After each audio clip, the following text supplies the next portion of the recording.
మీతో నేను వచ్చిన నేను ఎట్లా ఉంటుంది ఒక మనిషి జీవితం అని చూద్దామని వచ్చాను.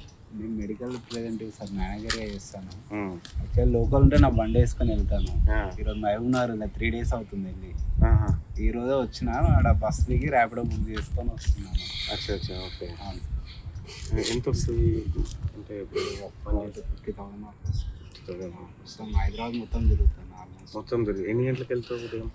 నేను మార్నింగ్ సిచ్యువేషన్ సార్, మార్నింగ్ 9కి వెళ్తాను, 10కి వెళ్తాను, ఈవినింగ్ 9 అవుతుంది. అప్పుడు బంజారాల్స్ పోతే 10 అవుతుంది, సికింద్రాబాద్ పోతే 8 అవుతుంది వచ్చేవాళ్ళు. ఎన్ని గంటల నుంచి ఇదేనా కింద ఓకే. ఎన్ని గంటలు ఇంట్లో ఉంటావు? ఎంతమంది పిల్లలు? నాకు 2 పిల్లలు సార్, బాబు పాప. ఏం చదువుతున్నారు? బాబు 8th క్లాస్, ఓకే. పాప 6th క్లాస్. ఇక్కడ ఆక్స్ఫర్డ్ స్కూల్ ఉంది. ఓకే, అందులో ఆక్స్ఫర్డ్లో చదువుతారు. ఏం పేరు ఇంకే? నా పేరు అంజనేయ సార్. ఉద్యోగం చేసి దాని నీ అభిప్రాయం ఏంటి? అంటే ఇప్పుడు స్టూడెంట్స్ సార్ పేపర్ లీక్ కావడం వల్ల చాలామంది ఎవరైతే జెన్యున్గా చదివి వాళ్ళు ప్రిపేర్ అవుతున్నారో వాళ్ళు లాస్ అవుతున్నారు కదా సార్. వాళ్ళు చాలామంది బాధపడి చాలా సఫర్ అవుతున్నారు. కేంద్ర మంత్రి, కేంద్ర విద్యాశాఖ మంత్రితో చేపట్టిన రాజీనామా చేసింది. సో ఈ రాజీనామా చేయడం వల్ల మొత్తం ఎడ్యుకేషన్ సిస్టమ్ మారిపోతుందా, లేకపోతే కొంత అకౌంటబిలిటీ ఉంటుంది అనేటువంటిది? మొత్తం మారుతుంది అంటే చెప్పలేము సార్, కానీ కొంచెం అయితే చేంజెస్ వస్తాయి సార్. వస్తాయి కదా, చాలా చేంజెస్ వస్తాయి సార్. ఎందుకంటే అట్లా చేయడం వల్ల ఫ్యూచర్లో మళ్ళీ చేయరు కదా సార్. వచ్చే సిస్టమ్ భయపడతారు. వచ్చే సిస్టమ్ కూడా మంచిగా పెట్టినాం అనుకో పిల్లల ఫ్యూచర్ బాగుంటుంది. నువ్వు ఎక్కడ చదువుతున్నా? ఏం చదువుతున్నావు? నేను డిగ్రీ చేసాను సార్, బీకామ్. ఎక్కడ? సికింద్రాబాద్ సార్. సికింద్రాబాద్ అమరావతి గ్రామర్ స్కూల్లో చదువుతున్నాను సార్. ఎందుకు అమ్మ ఇక్కడే ఉన్నా? మొత్తం నేను చిన్నప్పుడే ఇక్కడ వచ్చేస్తున్నాను సార్. నాన్నప్పుడు రిక్షా వస్తుంది. అచ్చా, అట్లా ఇక్కడ ఉండే ఇక్కడికి వెళ్ళి భూములు వ్యవసాయం ఉంది సార్, కానీ మేము అక్కడ ఎప్పుడు ఉండలేదు. మొత్తం ఇక్కడ ఉండాలి. అచ్చా, ఇక్కడ ఉండదా? అవును సార్. ఇక్కడ మేము వచ్చినప్పుడు ఎవరు లేదు, మాదే తర్వాత అదొకటి మాది ఉంది. ఒక్కొక్కటి ఇవన్నీ అయిపోయింది. మీరు ఇక్కడ 6 years అయింది ఇక్కడికి వచ్చి? ఇప్పుడు 6 years అయింది. ఏ కాలనీ అంటారు? ఇది Uppal hills colony sir. Uppal hills, Kurmanagar Uppal hills. మీకు ఫారెస్ట్ చాలా ఉంది ఇక్కడ? అయ్యా అంతా ఏముండదు సార్, ఇక్కడ వచ్చినామంటే ఫారెస్ట్ వస్తుంది. ఊర్లో ఉన్న ఫీలింగ్ ఉంటుంది. సేమ్ ఊర్లో ఉన్నట్టు. ఇదేనా మీ? ఓకే. సప్నా ప్రణీతుండా? Hi hi hi. బాబు క్రికెట్ నేర్చుకుంటారు సార్, ఇష్టం ఉంది. ఎక్కడ నేర్చుకున్నాను? అశ్విన్ అకాడమీ డెక్కతన్ పక్కన. మా ఇంటి పక్కనే. వెళ్ళేసి వస్తారు సార్ డైలీ. అట్లా స్కూల్కి వెళ్ళి వచ్చి సైకిల్ మీద వెళ్తాడు. ఇక్కడి నుంచి అక్కడికి పోతాను. సైకిల్ మీద వెళ్ళి తెలంగాణలో రాజకీయాలను చూసుకున్నావు కదా, ఇట్లా కాంగ్రెస్ పార్టీ ఉంది, తర్వాత బీఆర్ఎస్ 10 సంవత్సరాలు పరిపాలించింది. సో బీజేపీ చూస్తే కేంద్రంలో పరిస్థితి అది ఉంది. ఈ రాజకీయాల్లో ఎలాంటి మార్పు రావాలనుకుంటున్నారు? రాజకీయాలలో అంటే సార్ స్టూడెంట్స్కి ఒక మంచి, ఇప్పుడు ఇట్లాంటి ఉద్యమాలు జరగకుండా ఎడ్యుకేషన్ సిస్టమ్ డెవలప్ కావాలి sir. Okay, education system develop కావాలి. ఇంకొకటి కొన్ని అంటే గవర్నమెంట్ ఆఫీసులలో లంచాలు అవి ఉన్నాయి కదా సార్, కొంచెం తగ్గినాయి. అవును, ఇప్పుడు అవి మళ్ళీ మొత్తం కాకుండా ఉంటే బాగుంటుంది. ఓకే. అవి ఇంకోటి పబ్లిక్ ఏమన్నా పథకాలు ఉంటాయి కదా సార్, డైరెక్ట్ పబ్లిక్ వచ్చేటట్టుంటే బాగుంటాయి. మధ్యలో ఇవ్వడం వల్ల చేంజ్ అయ్యి దళారులు పెరిగిపోతుంది. ఎవరికైతే రావాలో వాళ్ళకి రావట్లేదు. ఓకే, మరి తీన్మార్ మల్లన్న ఒక పార్టీ పెట్టిండు, తెలంగాణ రాజ్యాధికారి. ఆ పార్టీ పైన మీ అభిప్రాయం? సార్ మీరు ఏదున్నా నిజం ఏది ఉంటే అక్కడ మీరు ఉంటారు సార్. నేను చూస్తున్నాను మీలాగా మాట్లాడే వాళ్ళు చాలా తక్కువ ఉన్నారు. మీరు ఏంటంటే నేను చాలాసార్లు అబ్జర్వ్ చేసినాను, ఎక్కడైతే ఏ చిన్న పాయింట్ ఉన్నా కూడా మీరు ఫస్ట్ ఉంటారు అక్కడ ఉండి వాళ్ళకు ఆ న్యాయం జరగాలని చెప్పి పోటీ చేస్తారు సార్. మీరు ఇంకోటి బీసీల కోసం కొట్లాడిన వాళ్ళు ఈ మధ్య వాళ్ళు లేదు సార్. మీరు చిన్నగా పార్టీ కూడా పెద్దగా అవుతుంది. 100% ఫ్యూచర్లో మీకు ఆ ఛాన్స్ వస్తుంది సార్. సో నువ్వు వ్యక్తిగతంగా సపోర్ట్ చేస్తావా? చేస్తాను సార్. రైట్, ఇది వదిలిపెడితే ఇప్పుడు మీ ఫార్మా ఉంది. మీ ఫార్మా కంపెనీలో వివిధ ప్రోడక్ట్స్ని మీరు డాక్టర్స్ దగ్గరికి తీసుకుపోతా ప్రమోట్ చేస్తూ ఉంటారు కదా. సో డాక్టర్లు ఇరిటేట్ చేస్తుంటారా కొన్నిసార్లు మిమ్మల్ని? ఇంకేంటంటే అందరూ పోగానే రాయారు సార్. కొంతమంది టైం పడుతుంది, మన పేషెన్స్ ఉండాలి. మనం కొంతమంది ప్రోడక్ట్ నచ్చి రాస్తారు, కొంతమంది మనం ఫాలో చేస్తూనే ఉండాలి, ఫాలో అప్ చేయాలి, ఎక్స్ప్లెయిన్ చేయాలి. ఎందుకంటే ఆల్రెడీ వేరే బ్రాండ్ కమిట్ అయి ఉంటారు వాళ్ళు. మళ్ళీ మన బ్రాండ్ రాయాలంటే వాళ్ళకి ఆ బ్రాండ్ ఆల్రెడీ అలవాటు అయిపోయింది. మనం దాన్ని చేంజ్ చేయాలంటే టైం పడుతుంది. ఒక్కోసారి 1 month పట్టవచ్చు, 1 year పట్టవచ్చు, 2 years పట్టవచ్చు. తిరుగుతూనే ఉంటుంది. మనం డైలీ మంత్లీ 2 visits చేయాలి. 2-3 visits కంపల్సరీ చేస్తే ఏదో ఒక రోజు మనకు కూడా ఒక ప్రోడక్ట్ వస్తుంది. అంటే ఇప్పుడు అది డాక్టర్స్కి అంటే ఏమైనా ఆశ చూపిస్తారా కంపెనీలు? ఆశ ఏముంది సార్, ప్రోడక్ట్ మంచిగా ఉంటాయి. కొన్ని కంపెనీలు ఉంటాయి, కొన్ని కంపెనీలు ఎథికల్గా క్వాలిటీ ఉంటే ఏమి ఇవ్వరు సార్. క్వాలిటీ మీద రాయాలి. క్వాలిటీ కోసం ప్రోడక్ట్ రిజల్ట్ ఉంటే 100% రాస్తారు. లేదంటే కొంతమంది వచ్చి అది ఇస్తా ఇది ఇస్తా అంటే అందులో క్వాలిటీ ఉండదు. క్వాలిటీ ఉండదు, రిజల్ట్ రాకపోతే తీసుకోండి. ఓకే, రిజల్ట్ కోసం ఇప్పుడు మీరు ఎన్ని కంపెనీలో ప్రోడక్ట్? నేను ఒకటే కంపెనీ సార్, రెనోకేర్. ఒకే కంపెనీలో చేస్తాను. లైక్ ఇప్పుడు నువ్వు అదేంది ర్యాపిడో బుక్ చేసుకున్నావు. సో నీ ర్యాపిడో బండి నడిపింది నేనే అని తెలుసాను. తెలియదు సార్, మీరు మాస్క్ హెల్మెట్ పెట్టుకున్నారు, మాస్క్ పెట్టుకున్నారు, తెలియదు. ఒకవేళ తెలిసినుంటే నాతో ఏం మాట్లాడేవాడివి అప్పుడు? సరే షాక్ అయ్యాను సార్ మీరు వచ్చారని చెప్పి. కొంచెం అదే అలా హ్యాపీగా ఫీల్ అయ్యాను. ఎందుకంటే మీలాంటి వాళ్ళని కలవాలంటే ఈజీ కాదు కదా సార్, కొంచెం అపాయింట్మెంట్ తీసుకోవాలా, తెలిసిన వాళ్ళు ఉండాలా, అవన్నీ ఉండాలా. యాక్చువల్గా నేను అంటే ఇట్లా సాధారణ ప్రజలతో మాట్లాడడానికి ఇది ఒక ఆప్షన్ అనుకున్నాను. అందుకోసం నా తమ్ముడిది వెహికల్, ఆ వెహికల్ అయితే నేను ఒకసారి నడుపుతా, ఒకసారి పబ్లిక్తో మాట్లాడతా అనేటువంటి ఉద్దేశంతో మా సెక్యూరిటీ కూడా వేరే బండి మీద వచ్చినారు. సో మీరు తీన్మార్మలన్న రాజకీయాలు చేయడం కరెక్టే అని మీరు అనుకుంటున్నారు? కరెక్టే. ఎందుకంటే మీరు ఎవరికైతే ఆపద ఉంటుందో, ఏ పాయింట్ మాట్లాడాలో దాని మీద మీరు మాట్లాడారు. ఫస్ట్ వాయిస్ వినిపిస్తారు సార్, ఆ విషయంలో I will support you. Thank you so much. Thank you. మా పాప సార్. అచ్చా, ఎవరు? అమ్మ. అమ్మ నమస్కారం. ఏం పేరమ్మా? కొమరమ్మ. అక్కడ బాగా కొమరయ్య అని పేరు పెట్టుకుంటారు కదా అటువైపు పాలకుర్తి ఏరియాలో. ఆడ ఒకటి అదే గుడి ఉంటుంది కదా, గుట్ట సోమేశ్వర. సాకలైలమ్మ, విష్ణుడు పోయి ఎప్పుడన్నా గడి చూసిరా? ఆడబిడ్డలు 2 ఉంటాడా, 4 ఆడబిడ్డలు అయితే 2 ఇస్తూరికి ఇచ్చినాం, ఒకళ్ళు ఈరేంజ్కి ఇచ్చినాం, ఒక ఆమె జనగామలు ఉంటుంది. ఓకే, విష్ణుడు దొరను చూసినావు నువ్వు ఎప్పుడన్నా? అంత గుర్తులేదు. ఏం చెప్తుండే విష్ణుడు దొర గురించి మీ పెద్దోళ్ళు? మా పెద్దోళ్ళు ఆయన రాజకీయం చేసిండు, సినిమాలు తీసిండు అని చెప్పేది, కానీ ఎక్కువ అంతా పట్టించుకోలేదు. ఆ గడి చూసినావా? చూసిన. గడి ఇప్పటికి ఉంది కదా? ఉంది. చూసిన. అది ఎవరిల్లా? అది విష్ణుడు దొరలదా? మా ఆయన కేర్కమ్మా, నాకు మీ నాన్న. నమస్తే. ఏం పేరు పెద్ద ఆయన? దేవయ్య. విష్ణుడు గడి చూసినావా? చూసిన. ఏం జరిగేదా గడిలో? జరిగేదంటే అప్పుడు ఆరుట రామేశ్వరరెడ్డి చూసినావా వాళ్ళ అరాచకం? ఏమేమి చిన్న పిల్లలు అప్పుడు, నేను పుట్టలేదు.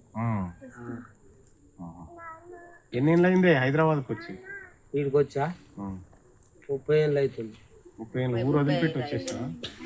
ఊరు ఉన్నది, ఊళ్ళో ఇల్లు ఉన్నది. భూములు ఉన్నాయా? ఏమో ఎకరం అంటుంది. మరి ఎట్లా, ఎవరు కౌలుకి ఇచ్చినావా? కౌలుకి ఇచ్చిన. ఎంత ఇస్తారే కౌలు? ఇక ఎకరాన 3000. ఎకరాన 3000. రైతు బంధు పడ్డదా మొన్న పైసలు? అంటే ఎంత పడ్డదే? ఎకరాన 6000 పడ్డాయి. 6000 పడ్డాయా? ఓకే, సరే పెద్దనా వస్తా, ఫోటో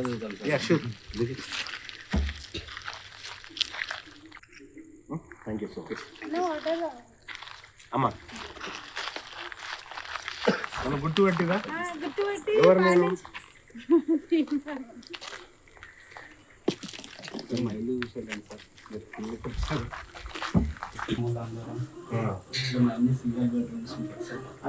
ముగ్గురా? మధ్యలో మీరా? పెద్ద. అచ్చా, ఇక్కడ ఎప్పుడు కొనుక్కున్నారు?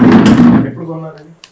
మా నాన్న వాళ్ళు 2007లో కొన్నారు సార్ ఇది. మీ నాన్న వాళ్ళు నాది అప్పుడే 10th చదువుతున్నాను 2007లో. 8లో. ఓకే. అప్పటికెళ్ళి చాలా రోజులు ఇట్లనే వదిలేసినాం. అప్పుడు ఇంకా అన్ని చెట్లు ఉండే, ఏం లేకుండే. 2019లో మేము ఇల్లు కట్టుకుందామని చెప్పి ప్లాన్ చేసి లోన్ పెట్టి ఇల్లు కట్టాము. లోన్ పెట్టినావా? లోన్ తీసుకున్నాము. ఎంత లోన్ తీసుకున్నారు? 15 లక్షలు తీసుకున్నాం. అయిపోయింది అన్నమాట లోన్. ఎంత కట్టింది ఇప్పటి వరకు? ఇప్పటివరకు ఎంత 3 lakhs ఇంకా 5 lakhs ఇంకా 12 lakhs వరకు అవుట్స్టాండింగ్. ఓకే, అంటే ఇంట్రెస్ట్ ఫస్ట్ కట్టేసిరా? లేదు సార్, మొత్తం ఈఎంఐ కడుతున్నాం. మంత్లీ 13,000 కడతాం. మొత్తం మంత్లీ 13,000 కడతాం. 13,000 చిన్నగా పెట్టినాం సార్. అప్పుడు ఏంటంటే మాకు కొంచెం సోర్స్ ఎక్కువ లేకుండే. బ్రదర్స్ అప్పుడప్పుడే స్టార్ట్ అయ్యారు అని చెప్పి నేను నా తమ్ముడా? చిన్న తమ్ముడు. అట్లా ఏం చేస్తారు తమ్ముడు? మెడికల్ బిఎస్సి కంప్లీట్ అయిపోయింది, మెడికల్ రిప్రజెంటేటివ్. అచ్చా, తను కూడా. ఓకే. పెద్ద తమ్ముడు కూడా మెడికల్ రిప్రజెంటేటివ్. ఓకే. ఫస్ట్ నేను వచ్చిన తర్వాత అచ్చా, తమ్ముళ్ళని కూడా ఆ ఫీల్డ్ లోకి తీసుకుపోయినావు. ఓకే. నీ పేరు నాన్న? నవీన్. నా ఒరిజినల్ పేరు ఏందో తెలుసా? నవీన్ కుమార్. ఎస్. అచ్చా, పెద్ద తమ్ముడు. ఓకే. హాయ్. ఏం పేరు? వేణు. ఓకే. ఏం చదువుతున్నావు? BTech mechanical engineer. Mechanical engineering చేసి మరి ఫార్మా వైపుకి వెళ్ళాం. నేను చేసిన ఫీల్డ్లో గ్రోత్ లేకుండే. ఓకే. ఫార్మా ఫీల్డ్లోకి వెళ్ళి ఫార్మా ఫీల్డ్ ఎలా ఉంది? బాగుంది. బాగుందా? ఏ కంపెనీకి చేస్తాను? ఇప్పుడు యూఎస్వి. ఓకే. సెబామెడ్. నువ్వు? Blue cross laboratories. Okay. Daily తిరుగుతూనే ఉంటారా ఇంకా హైదరాబాద్ అంతా? నాది ఉప్పలేదు. నీది ఉప్పలేదుగా? నువ్వు ఎక్కడెక్కడ తిరుగుతుంటావు? నేను pharma career first Malkajgiri start చేసినాను. తర్వాత దిల్చినారు, తర్వాత అమీర్పేట్ చేస్తున్నాను, మెహదీపట్నం చేసిన, ఇప్పుడు సికింద్రాబాద్ చేస్తున్నావు. ఎప్పుడు పోతావు పొద్దున? 10:30 కల్లా వెళ్ళిపోతాను. ఇక ఒక్కో రోజు వీళ్ళు బట్టి అయితే 4-5 కల్లా అయిపోతుంది, లేదా ఒక్కో రోజు 8-9-10 కూడా అవుతుంది. అవునా? మీరు డైలీ ఆఫీస్కి వెళ్ళి రిపోర్ట్ చేసిపోవాలా లేదంటే డైరెక్ట్ వెళ్ళాలా? డైరెక్ట్ మీటింగ్స్ ఉన్నప్పుడు ఆఫీస్. ఒక కంపెనీలో ఎంతమంది మెడికల్ రిప్రజెంటేటివ్స్ పనిచేస్తారు? ఇప్పుడు మా కంపెనీలో 11 members ఉన్నారు సార్. మీ కంపెనీలో 11. ఒక ఏరియాలో 5 members ఉంటారు, ఒక ఏరియాలో 7 members. అలా ఏరియాని బట్టి ఉంటుంది. కంపెనీ వాళ్ళ డెసిషన్, కంపెనీ బట్టి ఉంటుంది. ఇప్పుడు మీరు సప్లై చేసే డ్రగ్ అది దేనికి రిలేటెడ్? అది ఇన్ఫర్టిలిటీ సార్, మొత్తం లేడీస్కి గైనిక్ సెగ్మెంట్. ఓకే. మీది? నాది ఇప్పుడు పీడియాట్రిక్ ఇంతకు ముందేమో ortho, rheumatology, consultant general. Okay. General. Okay. కొత్త డ్రగ్ను ఒప్పించాలి, కొత్త డ్రగ్ను తీసుకోమని చెప్పి మనం డాక్టర్స్ని ఒప్పించాలనుకున్నప్పుడు ఎంతసేపు ఎట్లా కన్విన్స్ అవుతారు వాళ్ళు? దాని మీద ఉన్న రీసెర్చ్ పేపర్స్ ఉంటాయి, వాళ్ళకి తెలియని విషయాలు. చెప్పండి. ఇప్పుడు బాగా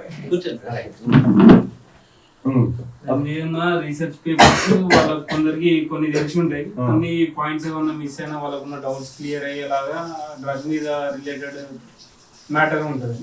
అది వాళ్ళకు కనెక్ట్ అయినప్పుడు వాళ్ళు తీసుకుంటారు. అది తీసుకొని ఓకే చేసినప్పుడే ఆ డ్రగ్ అనేది ముందుకు వెళ్తుంటది, వాళ్ళకు ఓకే చేస్తారు. ఇవాళ ఒక వెలుగు పేపర్లో నేను ఒక క్లిప్ చూసిన, ఒక వార్త, ఒక 16 రకాల డ్రగ్స్ ను కేంద్రం నిషేధించింది అని చెప్పి తెలిసింది. అట్లా ఎందుకు నిషేధిస్తూ ఉంటారు? అదేంటంటే ఫ్యూచర్లో డ్రగ్ వాడడం వల్ల ఏదైనా సైడ్ ఎఫెక్ట్స్ వస్తుంటాయి. ఓకే. దానివల్ల వాళ్ళు ఐడెంటిఫై చేసి ఓవర్ డోస్. నేను మొన్న యూఎస్కి వెళ్ళినా అసలు మనం డ్రగ్స్ అలౌ చేస్తలేరు అక్కడికి. అక్కడ ఓన్లీ సింగిల్ మాలిక్యూల్ ఉంటుంది సార్. అక్కడ సింగిల్ మాలిక్యూల్స్ ఉంటాయి, మన అన్ని కంబైన్ ఉంటాయి. అక్కడ కంబైన్డ్ యాక్సెప్ట్ చేయాలి, సింగిల్ కాదా. మన సర్వరోగ నివారణకి ఒకటే టాబ్లెట్ వేసుకుంటాం, ఆడ ఒకదానికి స్పెసిఫిక్ గా ఒకటి. బాడీ పెయిన్ అంటే అసిక్లోపిన్ అయితే ఇస్తాం, మనం పారాసిటమాల్ 2 కలిపి వేస్తాం. మన దగ్గర ఏంటంటే ఒక 3 రోజులు వాడేసినాం, తగ్గింది, అయిపోయింది. అసలు పారాసిటమాల్ వర్కౌట్ కాదని నిషేధించారు కదా నిన్న. కానీ అదే ఇస్తాం సార్, అదే వాడతాం. ఇక అది అలవాటు పడిపోయినారు మన బాడీకి. అలవాటు అయిపోయింది ఇక. మనం ఏం చేస్తాం? ఇప్పుడు అంత దూరం పోయి ఇంజెక్షన్ తీసుకొని మళ్ళీ పైసలు పెట్టుకునేందుకు ఈ పారాసిటమాల్ తెలిసింది తీసుకో. ఇంకా డాక్టర్ ప్రిస్క్రిప్షన్ కూడా అడగడు, అడగడు. డైరెక్ట్ మెడికల్ షాప్ పోయి ఇస్తారు. కానీ అక్కడ క్లియర్, డాక్టర్ ప్రిస్క్రిప్షన్ లేకుండా అసలు ఒక డ్రగ్ కూడా ఇయ్యడు. అక్కడ చట్టాలు చాలా కఠినంగా ఉంటాయి. ఓకే, పిల్లలంతా ఇప్పుడు ప్రైవేట్ లోనే చదువుతున్నారా? నీకు పెళ్ళైందా? నా మ్యారేజ్ పిల్లలు ఫస్ట్ పాప 21 days కంప్లీట్. ఓకే, మొన్న కంప్లీట్ అయిందా? ఓకే, ఫస్ట్ పాప, కంగ్రాచులేషన్స్. Thank you. చిన్న తమ్ముడు అచ్చా, నా పిల్లలే పెద్దలు సార్ స్కూల్. ఓకే, ప్రైవేట్ స్కూలేనా? Oxford school. గవర్నమెంట్ స్కూల్ అందుబాటులో ఉంది కదా ఇక్కడ దగ్గరలో, ఎందుకు పంపించట్లేదు? అంటే గవర్నమెంట్ స్కూల్ పైన నమ్మకం లేకనా? నీ ఒపీనియన్? అదే సార్, అంత మంచిగా ఉండదు కదా అని చెప్పి లేదు. మనం కూడా ఇప్పుడు అప్రోచ్ కాలేదు. గవర్నమెంట్ నియర్ బై ఏం లేవు మళ్ళీ, అందుకే ఆక్స్ఫోర్డ్ చేసాం. సో గవర్నమెంట్ స్కూల్ ఎట్లా ఉంటే నీ పిల్లల్ని పంపిస్తారు? కొంచెం మంచిగా ఉండాలి సార్, ఎడ్యుకేషన్ కానీ మంచి నీట్గా ఉండడం కానీ అన్నీ అవన్నీ లేవు. ప్లస్ సరే పట్టించుకోవడం లేదు సార్, అయితే మళ్ళీ చేంజ్ అయిపోతారేమో అని. అంటే ప్రైవేట్ లో ఉన్న ఫెసిలిటీ గొప్పతనం, గవర్నమెంట్ లో ఉన్న బ్యాడ్ థింగ్స్ ఏమనుకుంటున్నారు? బ్యాడ్ అంటే సార్, ఇప్పుడు అక్కడ సరిగా స్కూల్కి వెళ్తారు పిల్లలు, సరే పట్టించుకోరు. నేను ప్రైవేట్లో అయితే కొంచెం సిస్టమ్ అది ప్రాసెస్ టైం. నువ్వు కంప్లీట్ గా ప్రైవేట్ లోనే చదువుకున్నావు? కంప్లీట్.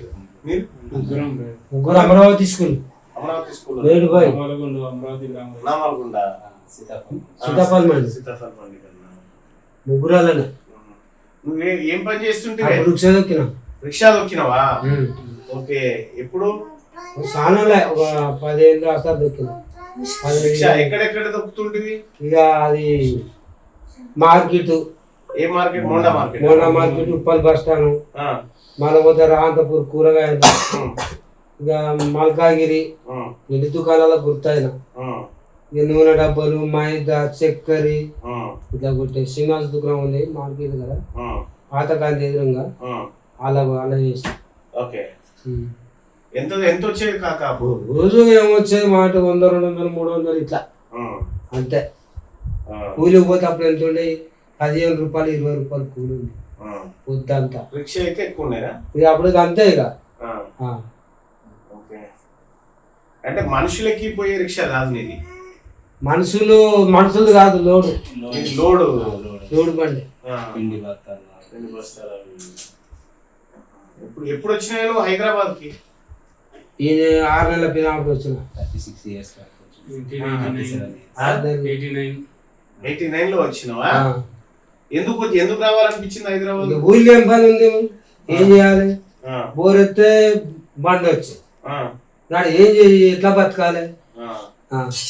అప్పుడు 89లో బోర్ వేసినా? బోర్ వేసినాం, బండ 3 బోర్లు వేసినాం. మీరు ఎంతమంది అన్నదమ్ములే? ఇద్దరం.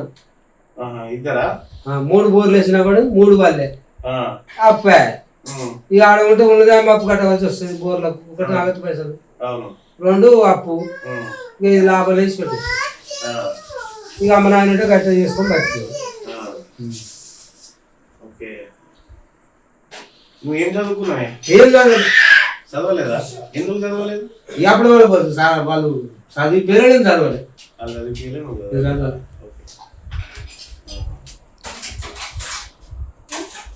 నన్ను గుర్తుపెట్టుకోవా కాక? నేను ఎవరు? ఇప్పుడు టీవీలో వచ్చేది కదా, తీర్మానం మళ్ళా. ఇప్పుడు నువ్వు చూసినావా టీవీలో? చూసిన 4-5 సార్లు చూసిన.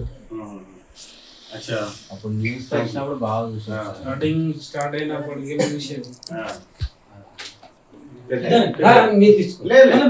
మీరు తాగండి, నువ్వు తీసుకో కాక, నువ్వు తీసుకో. ఓకే,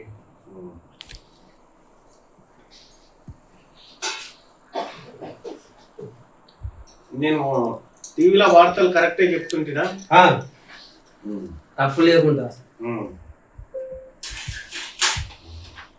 నన్ను ఫాలో అయినా టీవీలో? చాలా ఫాలో అయింది. ఏం అబ్జర్వ్ చేసినావు? నాలో ఏమన్నా లోపాలు ఉన్నాయా? రీసెంట్ గా అంటే 1-2 ఉండొచ్చు, కానీ అంతకుముందు అప్పుడైతే ఉండదు. రీసెంట్ గా ఏముంది? ఇక అంత ఇప్పుడు పీపుల్స్ కి కొంచెం దూరంగా ఉన్నట్టుగా అనిపించింది. అంతకు ముందు వరకు అయితే అప్రోచ్ బాగానే ఉంది.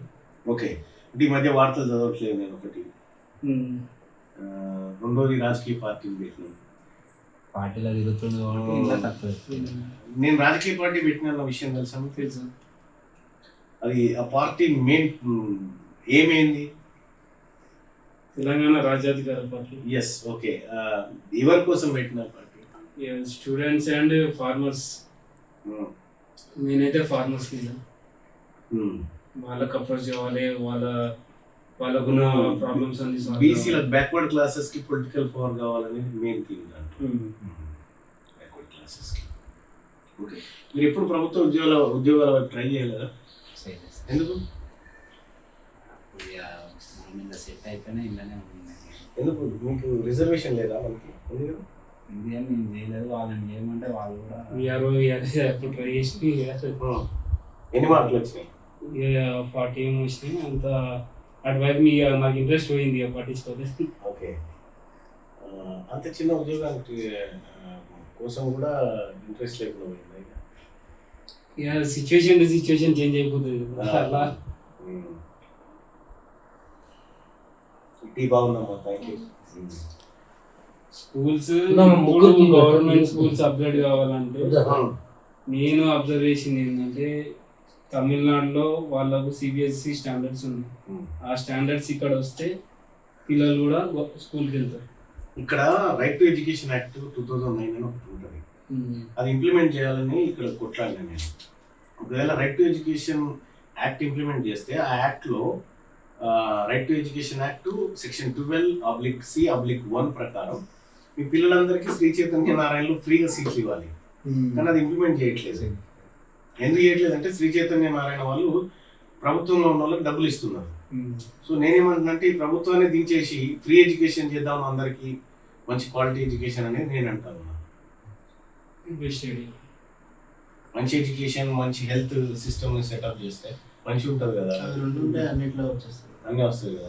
సో నేను దానికోసం చేద్దాం అనుకుంటున్నాను. నాకు సపోర్ట్ చేస్తారా? ఖచ్చితంగా సపోర్ట్.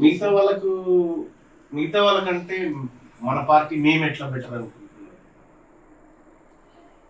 ఇప్పుడు ఇట్లా డైరెక్ట్ అసోసియేట్ కావడానికి వాళ్ళంతలో వాళ్ళు రావాలంటే వాళ్ళు సెక్యూరిటీ వేసుకొని రావాల్సింది. లేదు ఇండివిజువల్గా ఇట్లా రావాలంటే ఇది ఫస్ట్ స్టెప్.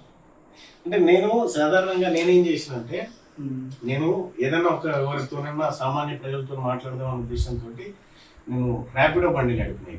ర్యాపిడో బండిని మీ అన్న బుక్ చేసుకున్నాడు. ఆయన బండి ఎక్కి ఇక్కడ దాకా తీసుకొచ్చిన, ఆయన తీసుకొస్తూ మాట్లాడినా. ఇలాంటి ఇనిషియేటివ్స్ వాళ్ళకు ఉండి ప్రతి ఒక్కరు ఎమ్మెల్యే స్థాయి ఏదన్నా ఉండొచ్చు, అది సెకండరీ. ప్రైమరీగా వాళ్ళందరూ వాళ్ళు బయటికి రావాలి. థ్యాంక్ యూ పెద్దయినా. థ్యాంక్ యూ సో మచ్ అమ్మ. నమస్కారం. Thank you.